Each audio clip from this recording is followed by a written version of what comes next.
I gave this same speech when we started talking about the adults. Medicaid is the primary payer, overwhelmingly the primary payer for our service, for services for anybody with a disability. Y'all have all read in the paper, you've heard me and John Seelig and the governor and Andy Allison and numerous other folks say Medicaid's growing at an unsustainable rate. And that's what prompted us a year and a half ago now to say we've got to do something. And I said it in an uglier way than that if we don't take an opportunity, we as stakeholders, to do something, something will get done to us. Because you know that they've got to make the budget fit the amount of money they have. And we all know that those two did not fit going into next fiscal year. This is our chance. In the middle of all this chaos and teeth gnashing, this is our chance as DD professionals and parents and people who are interested in what we do to help design a program rather than to constantly have to adapt to a payment system that's primarily set up for health care providers, health care clinics, hospitals, doctors.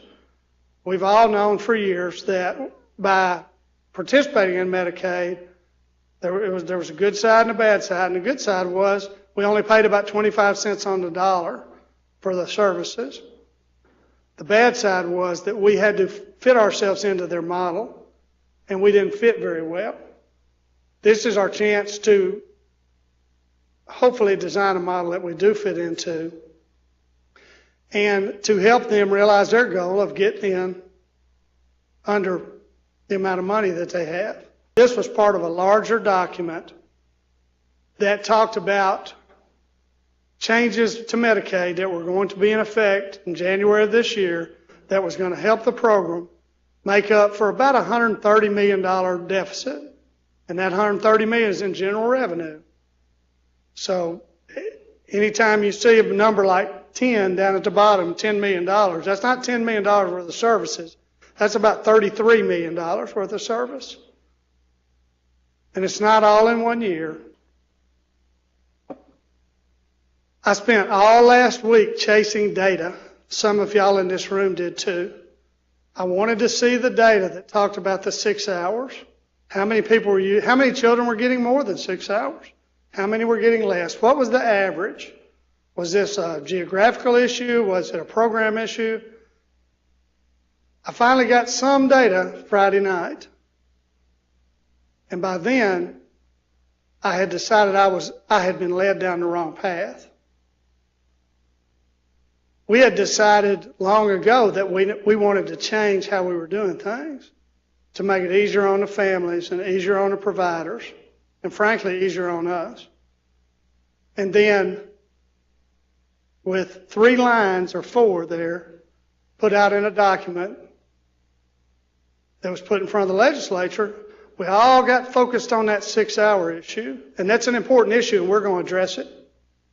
But it dawned on me last week that I wasn't spending any time thinking about what we really need to do that would be good for the children and their families. I was spending all my time thinking about how mad I was over the 6 hours and whether it was the right number and why it was a number. Why wasn't it 6.5? Why wasn't it 5 3/4? Why wasn't it more thoughtful? And it dawned on me that I had been distracted.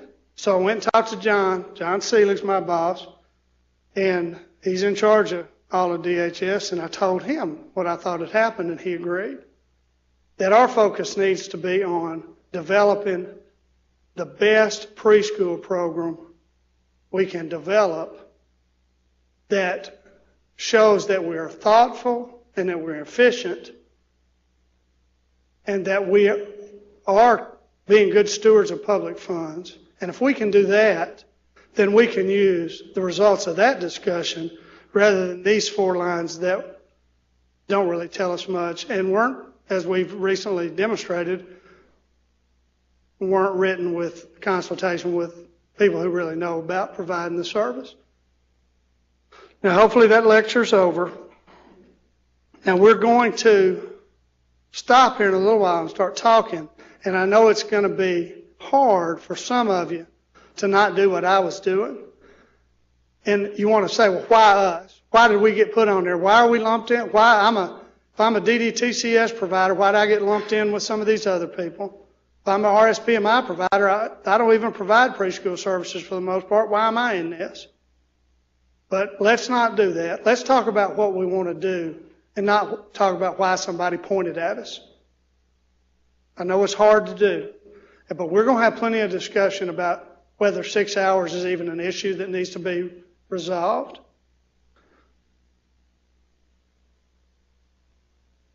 Why it's important for us to develop a plan. And this is, I think I've already covered a lot of this. It's coming. Some's going to come. I just showed you a slide where somebody decided there were going to be changes. Let's get a hold of that process. And we can. I've gotten good feedback from Andy over at Medicaid and from John that this group will have a chance to propose an alternative to what was written on the previous slide. We've got the expertise in this room. Y'all have got expertise back at you as providers, have expertise back at your places because you see those parents, you interact with those families, their input's important. We want to hear what they have to say. And lastly, we already have a great framework. We're not trying to fix something that's broken. I'm going to show you a slide in a minute that shows about 18,000 children in Arkansas get help catching up to their peers. They do that in 2 clinic-based settings, and we have some more children that get help that don't go to either one of those, but the great majority go to either a DDTCS, and for anybody, I can't imagine there's anybody in this room or in our teleconference side that don't know, Developmental Day Treatment Clinic Service, and CHMS, which is Children's Health Management Service. And I'm going to talk a little more as we get on into this about the differences in those two, but more importantly, the similarities. But we've got a good framework. We don't need to disassemble that. What we need to do is figure out what's the best way to move forward so we can demonstrate that we're not throwing money up in the air. Because y'all know that there are times when people accuse us of providing free daycare. And I thought long and hard about whether to just bring that out in here, but I hear it all the time that, they're just providing free daycare. Now, when I go into these places, and I've been in an awful lot of them, and I worked in one of them years and years ago, I don't remember thinking of it as a free daycare. I saw kids who were having trouble walking, who were having trouble speaking, who were having trouble eating. And I'd been a special ed teacher in a public school. And I knew what was waiting on them, and I knew those public school teachers would love them and do everything they could do. But I knew that the bigger their deficit when they started kindergarten, the harder it was to get pulled back up with your peers. So the work that was done in the place I work, I could tell was very important. The work I see being done in our CHMSs and DDTCSs around the state is very important. I encourage everybody who has any question about that to go see one and visit and walk through there and see if you can keep your eyes dry and see if you don't think when you leave good work's being done. Just to set our perspective a little bit, that big pink, it wasn't pink on my computer, but it's red up there. That's all of Medicaid spending. About $4.5 billion. This is federal and state. You can see $250 million is a huge amount of money. But you could see why if you were over there running Medicaid and everybody was on you, and they are on them. Now, I saw Ray Hanley come in. I saw Roy Jeffers come in. I know what kind of hard work they had to do and how they were constantly getting hammered and pulled in all different directions by people with very well-paid lobbyists and highly paid attorneys. And so sometimes it might be possible that 5% of what's going on could get away from you, or that you wouldn't be able to spend as much time on that as we'd like you to spend on it. I'd like for Andy Allison to be at our beck and call all the time, because what we do with our Medicaid money, of course, I think is more important than anything else that's done in the state. but I understand that we're a very small slice of the pie that he's responsible for.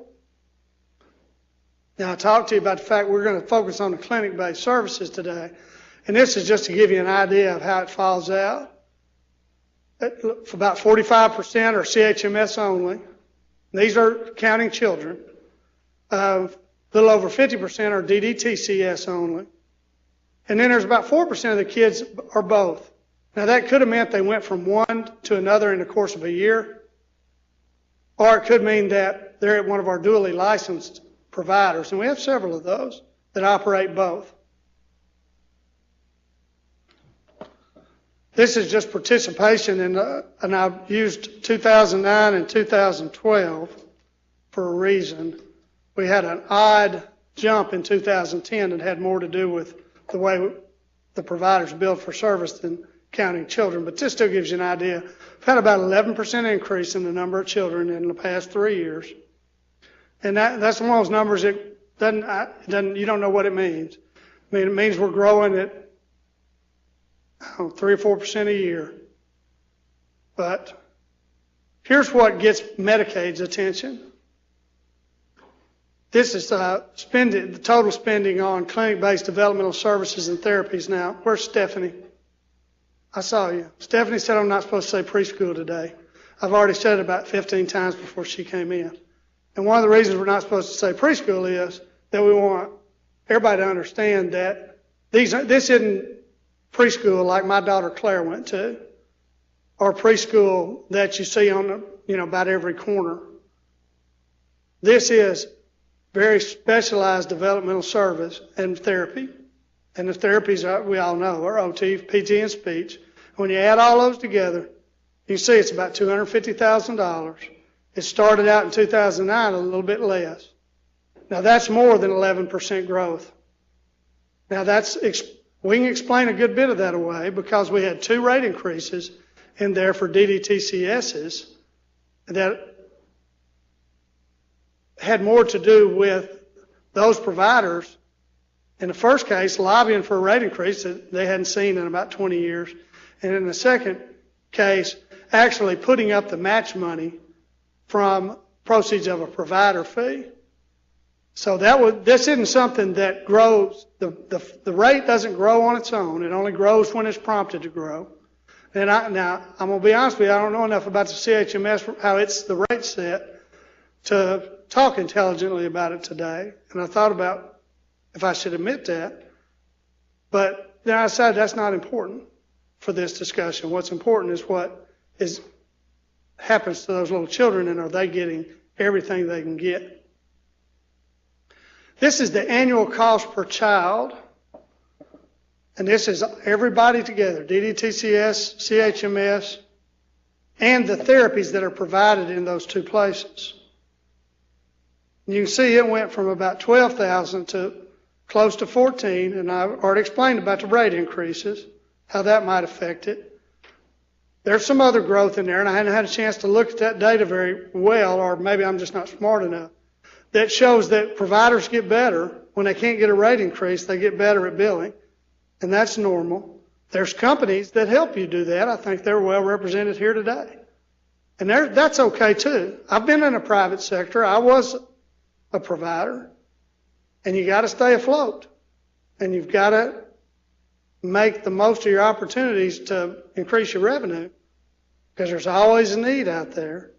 There's a need for new buildings. There's a need for new types of support for your therapist.